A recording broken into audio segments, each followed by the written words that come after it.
une des merveilleuses choses que j'ai découvert dans la parole de vérité.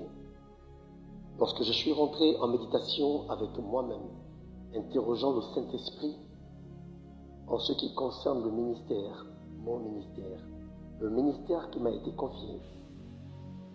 Alors, lisant les Écritures, il y a quelque chose qui m'a marqué. Jésus a dit, il est avantageux pour toi, James, que je m'en aille. Allez-y. Alors je me suis interrogé. Pourquoi il serait avantageux pour moi que le Seigneur s'en aille? Alors qu'il serait bien qu'il reste au milieu du peuple et que tous ceux qui voudraient, n'est-ce pas, l'appeler pour pouvoir intervenir dans une situation, je suis sûr que par amour, il viendra. Alors je me suis interrogé. Pourquoi alors il serait avantageux pour moi? Le Seigneur Jésus-Christ s'en aille. J'ai découvert cette vérité et cela m'a affranchi. Cela m'a redonné la force. Une force inébranlable. Il a dit ceci. Il est avantageux pour toi que je m'en aille, mais je ne te laisserai pas seul. Waouh! Ça m'a marqué. J'enverrai le Saint-Esprit qui demeurera éternellement avec toi.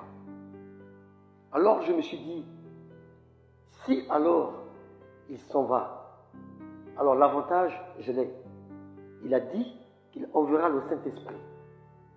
Alors la vérité que je découvre, c'est que avant, je pouvais l'appeler comme